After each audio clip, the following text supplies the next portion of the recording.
கர்த்தருடைய நாமத்திற்கு ஸ்தோத்திரம். நியாயாதிபதிகள் எடுத்துட்டீங்களா? 5ஆம் அதிகாரம், 4ஆம் அதிகாரம் 2த்தையும் நான் இத வந்துட்டு அங்கங்கதான் நான் அப்படியே ஒரு கதை மாரி தான் நான் சொல்லப் போறேன். ஏன்னா, நீங்க நெறைய வேதங்கள நீங்க படிச்சிருக்கீங்க. வசனங்கள் அதிகமா நீங்க படிச்சிருக்கீங்க. அதனால நான் இன்னைக்கு என்ன பண்ண போறேன்னு அப்படியே சொல்லப் போறேன். முதலாவது நான் சொல்ல விரும்புறது என்னன்னா, தெபோராள், அவ, இவ அப்படின்னு நான் சொல்லப் போறதில்ல. பாராக்கு, அவன், இவன் என்று நான் சொல்லப் போறதில்ல. ஏன்னா, அவங்க வந்துட்டு நம்மளுடைய முன்னோர்கள். நம்மளுக்கு மூத்தவர்கள். நெறைய பேர் என்ன சொல்றாங்கன்னா, நீங்க எப்படி எடுத்துக்கிட்டாலும் பரவால்ல. நெறைய ஊழியக்காரர்களும் நீங்க இருக்கீங்க. ஆ என்னை காட்டிலும் மூத்த ஊழியக்காரர்களும் நீங்க இருக்கீங்க. வேதத்தில் தேறினவர்களும் நீங்க இருக்கீங்க. ஏன்னா, நம்ம வந்துட்டு நம்மளுடைய வயசுல மூத்தவர்களா இருக்கிறவர்களுக்கே நாம என்ன சொல்றோம்? அவங்க, இவங்க, அம்மா, அப்பா, வாங்க, போங்கன்னு சொல்றோம். ஆனா நாம என்ன தெரியுமா சொல்றோம்? ஆபிரகாம், அவன் இங்க போனான். ஈசாக்கு, அவன் இப்படி பழகிட்டான். ரூத்து, அவ இப்படி பண்ணான். இப்படி நம்ம பேசிக்கிட்டு இருக்கிறோம். ஆனா 2000 வருஷம் அவங்க நம்மளுக்கு மூத்தவர்களா இருக்காங்க. அப்ப அவங்கள வந்து நம்ம வாங்க, போங்கன்னு கூப்பிடுறதுல எவ்வளவு ரெஸ்பெக்ட் அவங்க பாக்குறாங்க இல்லையா? அவங்க வந்து ஆபிரகாம் எல்லாருமே நம்மள பாக்குறாங்க. அதனால நான் என்ன பண்ணணும்னு நினைக்கிறேன்னா, வாங்க, போங்கன்னு கூப்பிடணும்னு நினைக்கிறேன். தெபோராள் வந்துட்டு ஒரு பெண். அந்த காலத்துல ஆண்கள் வந்துட்டு அதிகமா வந்து ஆதிக்கம் பண்ணிட்டு இருந்தாங்க. பெண்களுக்கு வந்துட்டு முன்னுரிமை கிடையாது. எந்த உரிமையுமே பெண்களுக்கு கிடையாது. அந்த காலகட்டத்துல பெண்கள் வந்துட்டு முக்காடிக்கிட்டு வீட்டுல ஆஹ் எப்படி சொல்றது, சமையல் அறையிலையும் ஆஹ் பிள்ளைகளை வளர்க்கறதுலயும் தான் பார்த்துக்கிட்டு இருப்பாங்க. ஆனா தெபோராள் பாத்தீங்கன்னா நியாயாதிபதியா ஒரு பப்ளிக்ல, அதுவும் தெபோராளுடைய பேரிச்ச மரத்தின் கீழே வந்து நியாயம் விசாரிச்சுட்டு இருந்தாங்க. அவங்க திடீர்னு ஏற்படுத்தல கர்த்தர். அவங்க ஏற்கனவே நியாயாதிபதியா இருந்திருக்காங்க. நம்ம ஆரம்பத்திலேயே அவங்கள பத்தி ஹிஸ்டரி படிக்கும் போது நம்ம என்ன தெரியுமா படிக்கிறோம்? அவங்க வந்து தீர்க்கதரிசியா இருந்தாங்க, நியாயாதிபதியா இருந்தாங்கன்னு நம்ம படிக்கிறோம். நம்ம பைபிள் படிக்கும் போது நிறைய மிஸ்டேக் பண்றோம். மேலோட்டமா படிச்சுட்டு போயிடுறோம். தயவு செஞ்சு ஒவ்வொருத்தரும் ஆழமா படிங்க. ஒவ்வொருத்தருடைய ஹிஸ்டரிகள் எடுத்து பாத்தீங்கன்னா பயங்கரமா இருக்கும். ஸ்தோத்திரம், ஸ்தோத்திரம். அதே போல பாருங்க, அவங்க வந்து எப்போதும் கர்த்தருடைய வாயா இருந்திருக்காங்க. எப்பவுமே கர்த்தருடைய வாயா இருந்திருக்காங்க. கர்த்தருடைய சமூகத்திலவே இருந்திருக்காங்க. ஏன் அவங்க அவங்களுடைய திருமண வாழ்க்கைய வந்து காட்டுது. அப்ப அவங்க வந்து குடும்பத்துல ஒரு மனைவியாவும் இருந்திருப்பாங்க. பாருங்க, ஒரு நாளைக்கு எத்தனை பேர் நியாயம் விசாரிக்கிறதுக்காக வந்திருப்பாங்க. தெபோரா அம்மா கிட்ட எத்தனை பேர் வந்திருப்பாங்க நியாயம் விசாரிக்க. எவ்வளவு ஆண்கள், எவ்வளவு பெண்கள் வந்திருப்பாங்க. பாருங்க, ஒரு அடிமைப்பட்டு இருந்த அந்த விக்கிரக ஆராதனைகளுக்கு மூழ்கி போயிருந்த இஸ்ரவேல் ஜனங்களை மீட்டு எடுக்க கர்த்தர் ஒரு பெண்ணை தெரிந்து கொண்டார். அதுவும் சாதாரண பெண்கள் கிடையாது அவங்க. ஏன்னா நாமளும் சாதாரண பெண்கள் கிடையாது. அதுதான் நான் சொல்ல வரேன்.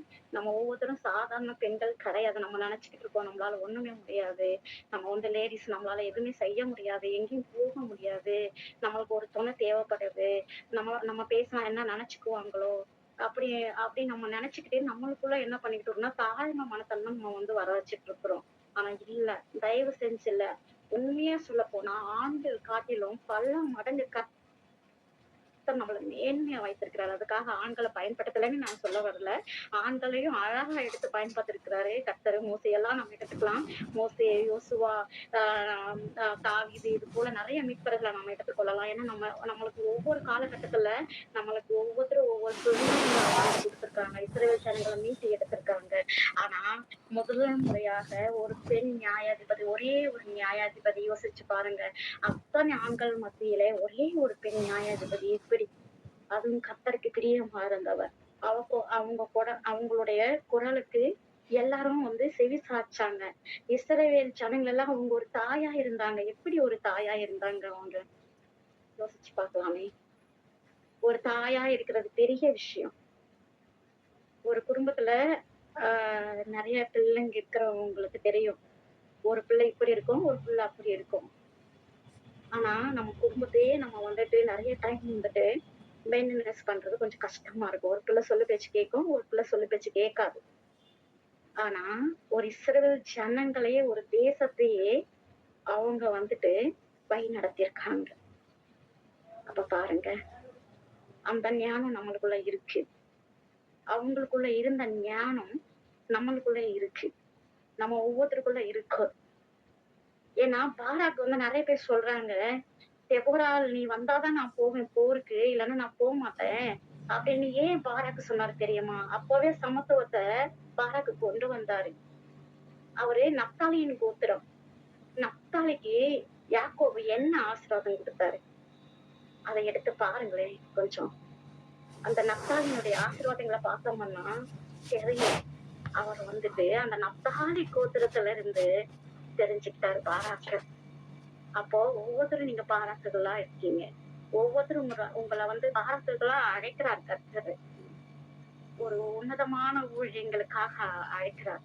நீங்க இன்னும் வந்து கர்த்தர் பேசல, கர்த்தர் எனக்கு வெளிப்படுத்தல, கர்த்தர் வந்து இன்னும் என்னுடைய அழைப்பு உறுதிப்படுத்தல அப்படின்னு சொல்லிட்டு நீங்க கேள்விக்குறியா உக்காந்துட்டு இருக்கீங்க. இல்லவே இல்ல.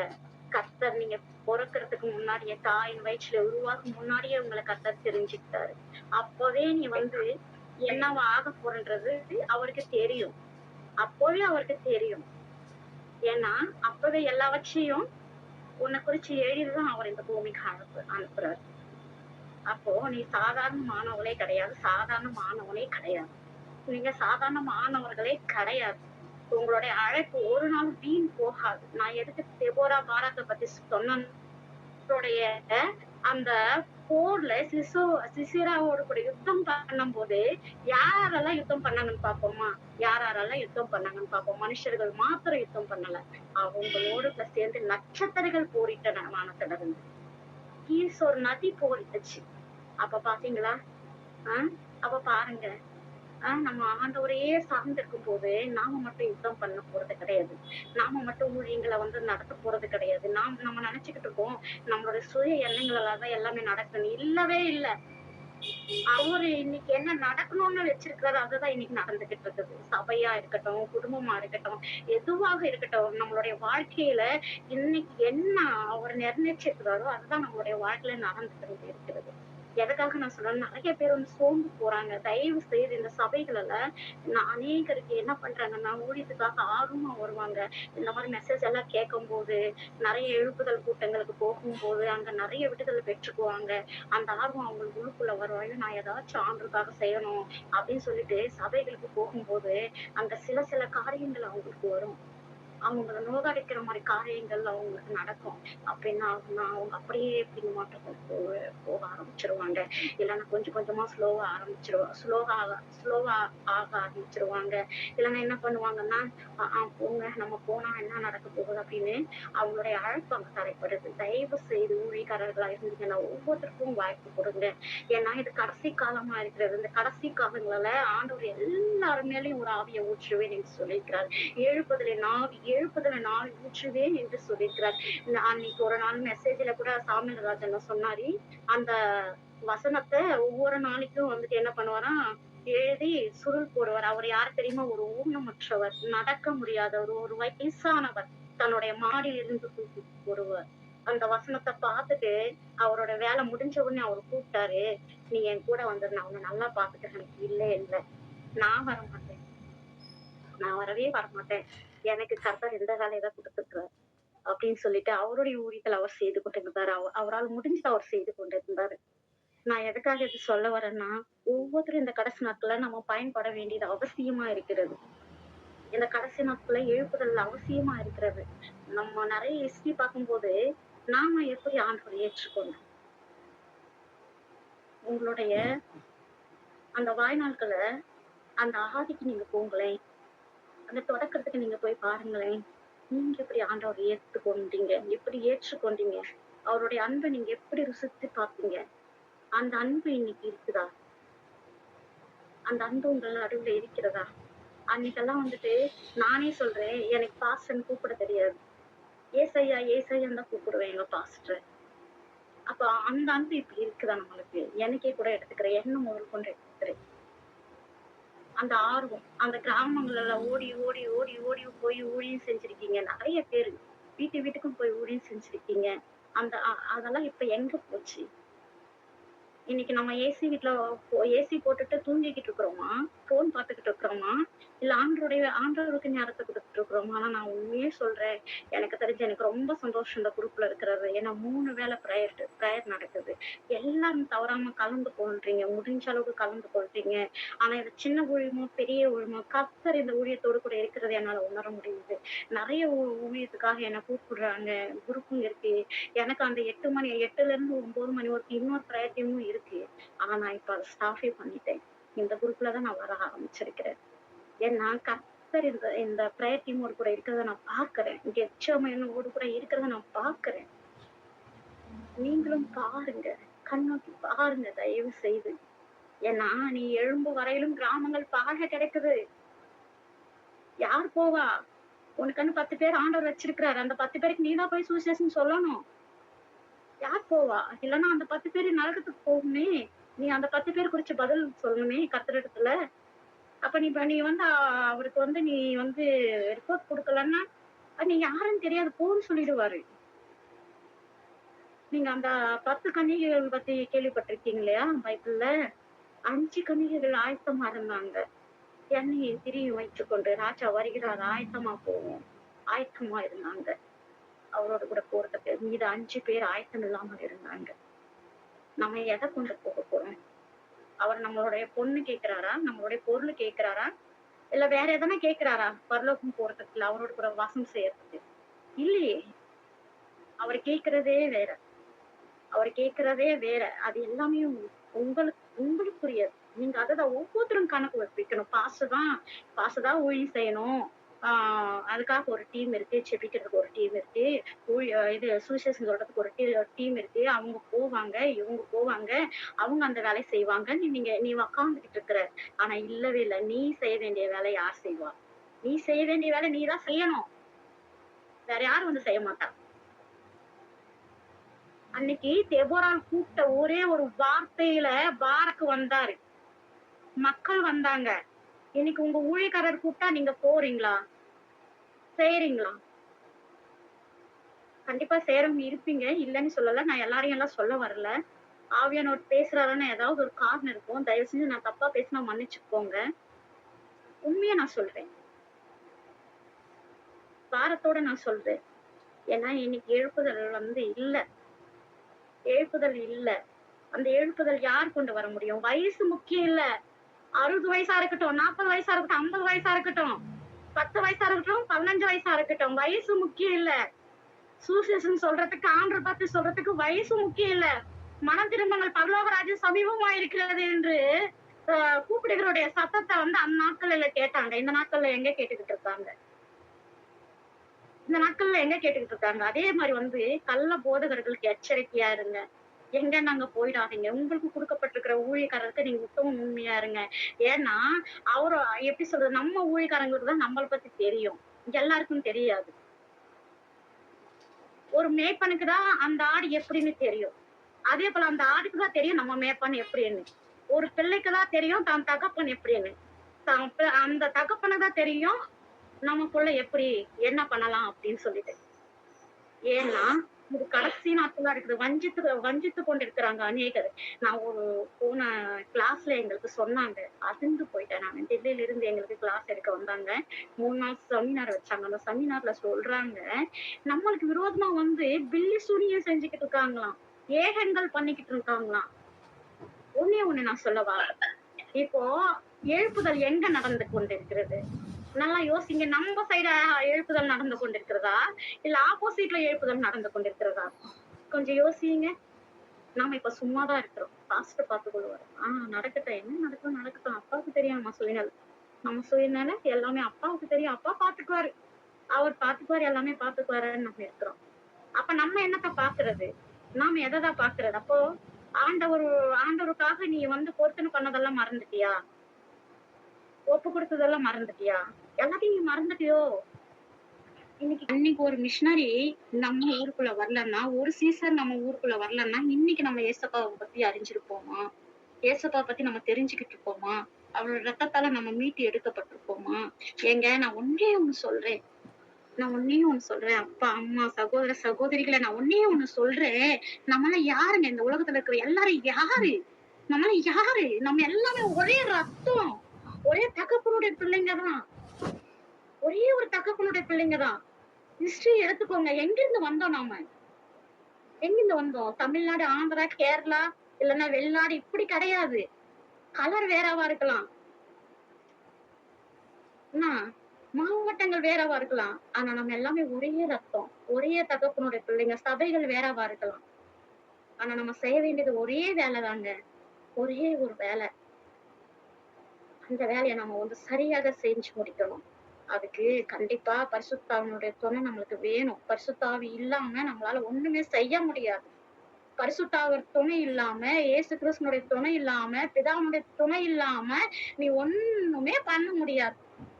ஏன்னா நம்ம என்னைக்கு பிறந்தோம் முதல் கொண்டே நம்ம என்னைக்கு வந்து இறக்க போறோம்ன்ற வரைக்கும் நம்மளுக்கு எழுதப்பட்டிருக்குது. நம்ம என்ன செய்ய போகிறோம்ன்றது எழுதப்பட்டிருக்கு. நம்மளுக்கு கொடுத்தது ஒவ்வொரு தாளந்துகளை நம்ம பயன்படுத்தணும். சும்மா அது மண்ணுக்குள்ள ஒரு தாளந்து போல நம்ம புதைச்சு வைக்க கூடாது. இலவசமா கொடுத்தது நம்ம இலவசமா தான் கொடுக்கணும். அதுக்காக காணிக்கைகள் வாங்க கூடாது. தசம பாகங்கள் வந்து நீங்க கரெக்டா உங்க சபையில நீங்க கொடுக்கணும். உங்களுடைய காணிக்கை நீங்க சபையில கொடுக்கணும். தேவையில்லாதது நம்ம வாங்க கூடாது. அப்படிப்பட்ட காரியங்களை நம்ம வஞ்சிக்கப்படாம இருக்கணும். பொய்யான தீர்க்க தரிசனங்கள், கள்ள போதகங்கள் எல்லாத்துக்கும் நம்ம எச்சரிக்கையா இருக்கணும். நிறைய கள்ள போதகம் வந்துருச்சு. சபை விட்டு சபை போறது இந்த மாதிரி அநேக காரியங்கள் நடந்து கொண்டிருக்கிறது. தயவு செஞ்சு ஒவ்வொருத்தரும் நம்ம எச்சரிக்கையா இருக்கணும். இந்த எழுப்புதல் வந்துடுச்சு. ஏன்னா இஸ்ரேல்ல நடந்து கொண்டிருக்கிறது பாருங்க. நியூஸ் பாருங்க. தயவு செஞ்சு தேவையில்லாத ரீல்ஸ் பார்க்காதீங்க. நாடகம் பார்த்துட்டு உக்காந்துட்டு இருக்காதீங்க வீட்டுல. நேரம் சும்மா உங்களுக்கு ஆண்டவர் செல்போன் கொடுத்ததே அவருடைய வார்த்தை கேட்கறதுக்காக மட்டும்தான். அவரோட கூட நெருக்கமா இருக்கிறதுக்காக மட்டும்தான். நீ தேவையில்லாத காரியங்களை பார்க்கறதுக்கு இல்லை. கொடிய நாட்கள் வந்து கொண்டிருக்கிறது. ஊழியக்காரர்கள் எல்லாம் எச்சரிக்கையா இருக்கணும். ஊழியக்காரர்களுக்காக நம்ம பாரப்பட்டு திறப்பில நின்று செபிக்கணும். சபைகளுக்காக நம்ம திறப்பில நின்று செபிக்கணும். சபையில இருக்கிற ஒவ்வொரு சிறு பிள்ளைகளுக்காகவும் வாலிபர்களுக்காக நம்ம திறப்பில நின்று செபிக்கணும். முக்கியமா ஊழியக்காரர்களுடைய பிள்ளைகளுக்காக நம்ம செபிக்கணும். ஏன்னா கொடிய நாட்கள் வந்து கொண்டிருக்கிறது. நம்மளுக்காகவும் நம்ம குடும்பத்துக்காக கூட நம்ம செபிக்கணும். ஜெபம் ரொம்ப ரொம்ப அவசியமா இருக்கிறது. அதனால விழி விழி தேவராலை நீ விழி. பாராக்கே பாட்டு பாடு. எப்பொழுதும் துதியும் ஆராதனையும் நம்மளுக்குள்ள பெருகி கொண்டே இருக்கணும். எப்போதும் நம்ம கத்தரோடு கூட இருக்கிற நெருக்கத்தை நம்ம விற்றவே கூடாது. தனிமையின் பாதையில் தகப்பனே உன் தோளில் சுமந்ததை நான் மறப்பேனோ, சுமந்ததை நான் மறப்பேனோ. தனிமையான நேரங்கள்ல நம்ம யாரோட கூட அதிகமா இருந்திருக்கிறோம். புலம்பிக் கொண்டிருக்கிறோம். இப்போ வரைக்கும் பைத்தியக்காரி மாதிரி நம்மளை பார்த்து பைத்தியம்னு சொல்லுவாங்க. அந்த அளவுக்கு நம்ம புலம்பிக் கொண்டிருக்கிறோம். நம்மளுடைய ஆத்ம பாரங்கள், மன நோய்கள், மன வேதனைகள் பெருகி இருக்கிறது. ஆனா அதை பார்க்காம நீங்க என்ன பண்ணுங்க, எல்லாவற்றையும் கர்த்தரிடத்துல முழங்காலிடுங்க. மனுஷங்க இடத்துல சொல்லாதீங்க. எத்தையும் மனுஷங்க இடத்துல போய் ஷேர் பண்ணாதீங்க. உங்க ஊழியக்காரர்கிட்ட சொல்லுங்க. அவங்க உங்களுக்காக ஜெபம் பண்ணுவாங்க. நல்ல ஆலோசனைகளை கொடுப்பாங்க. நல்ல நல்ல உங்களை வழி நடத்துவாங்க. தேவையில்லாதவங்க கிட்ட சொல்லாதீங்க. ஏன்னா அது வந்து தேவையில்லாம நம்மளுடைய ஊழியத்தையும் நம்மளுடைய குள்ள இருக்கிற குடும்பத்துக்குள்ள இருக்கிற அழுகியத்தையும் கெடுத்து போடும். தேவையில்லாத காரியங்கள். ஏன்னா யாரை விழுங்கலாமோ என்று வகை தேடி கொண்டிருக்கிறாங்க. அதுக்கெல்லாம் நம்ம விழுத்திருந்து நம்ம ஜெபம் பண்ணி நம்ம காத்திருந்து திறப்புல நின்று ஒவ்வொரு நாள் இரவும் பகலும் அவருடைய வேதத்தில் பிரியமா இருக்கிற மனுஷன் பாக்கியவான் என்று எழுதப்பட்டிருக்கிறது. அது போல நம்ம வந்து ஒவ்வொருத்தரும் பைபிள் படிப்போம். நல்ல ஆண்டோடு கூட அவரோட கூட நெருங்குவோம். அவரோடு கூட இருப்போம். அவரோடு கூட இருந்த டைம் போறதே தெரியாது. அவரோடு கூட இருந்த டைம் போறதே தெரியாது. அந்த அளவுக்கு ஒவ்வொருத்தரும் நம்ம ஆண்டவரோட கூட நம்ம நெருங்குவோம். நம்ம சகோதரர்களை நம்ம நேசிப்போம். ஊழியர்களை நம்ம நேசிப்போம். எல்லா விதத்திலையும் அவரை போல இயேசுவை போல கொஞ்சமாவது 1% நம்ம மாறணும். அவரை போல நம்ம மாறணும். பாட்டு மட்டும் நம்ம பாடுறோம். ஆனா அப்படி நம்ம இருக்கிறோமா? தயவு செஞ்சு அவர் சொல்றாரு, என் பிரியமே என் ரூபவதியே நீ வா, என்கிட்ட வான்னு சொல்றாரு. ஏன்னா அவர்தான் நம்மளுடைய ஒரிஜினல் மணவாளன். அவருக்காக தான் நம்ம எல்லாரும் காத்து கொண்டிருக்கிறோம். அவருடைய வருகைக்காக தான் காத்து கொண்டிருக்கிறோம். ஒவ்வொரு நாளும் அவருக்காக தான் நம்ம காத்து கொண்டிருக்கிறோம். எப்பப்பா வருவ, எப்பப்பா வருவ, உன் மகனா உன் மகள்னா அப்படின்னு சொல்லிட்டு நம்ம காத்து கொண்டிருக்கிறோம். நம்மளுடைய இருதயங்களை அவர் பார்க்கிறவராக இருக்கிறாரு. அன்பு சகலத்தையும் தாங்கும், சகலத்தையும் ஜெயிக்கும். எல்லாவற்றையும் ஜெயிக்கும், எல்லாவற்றையும் தாங்கும். ஏன்னா பவுலினுடைய நாட்கள்ல பாத்தீங்கன்னா சபைகள்ல கூடி உபவாசித்து தினமும் என்ன பண்ணுவாங்களாம், உபவாசித்து உணவு சாப்பிட்டு ஒவ்வொரு நாளும் செபித்து செபித்து செபித்து அனுதினமும் அவ்வளவு அழகா சபை கூடுகிறத அவங்க விட்டு விடவே இல்லையா. அதனாலதான் அந்த காலங்கள்ல ஒரு எழுப்புதல் பார்க்க முடிஞ்சது. அந்த 70 பேர் ஒரு இடத்துல கூட்டதுனாலதான் ஒரு பெரிய பெந்தகோஸ்துனால நம்ம பார்க்க முடிஞ்சது. ஒரு அபிஷேகத்தை பார்க்க முடிஞ்சது. அதுதான் நம்மளுக்குள்ள இன்னைக்கும் இருக்கிறது. பரிசுத்தாவின் நம்ம நடுவுலதான் இருக்கிறாரு. தேடுறவாளன் நம்மளோடதான் இருக்கிறாரு. இயேசு கிறிஸ்து நம்மளோட கூட தான் இருக்கிறாரு. இதா பார்த்துக்கிட்டே இருக்கிறாரு. என் அப்பான்னு கூப்பிடுமா, என் அப்பான்னு கூப்பிடும் என் மக. நான் ரொம்ப ரொம்ப நேசிக்கிறேன். நம்ம ஒரு மடங்கு நேசிச்சா அவர் 1000 மடங்கு, லட்சம் மடங்கு நேசிக்கிறவரா இருக்கிறார். இந்த ஒரு சின்ன ஒரு வாய்ப்பு கொடுத்ததுக்கு கர்த்தருக்கு ஸ்தோத்திரம். எல்லாரும் நம்ம என்ன பண்ணலாம், கர்த்தருக்காக ஏங்கி பிரகாசிக்கலாம். அவருடைய சமூகத்துல நம்ம எப்போதும் அமர்ந்திருக்கிறவர்களாய், நம்ம பிரகாசிக்கிறவர்களாய், நம்மளுக்குள்ள இருக்கிற இந்த ஒளி இந்த உலகம் முழுவதுமாக பரவ நம்ம ஏங்கி பிரகாசிப்போம். அவருக்குள்ளாக ஒரு அனலாய், ஒரு நெருப்பாய் எழும்புவோம். நம்ம கர்த்தருக்கு ஸ்தோத்திரம். கர்த்தருடைய நாமத்துக்கே மகிமை உண்டாவதாக. ஆமென்.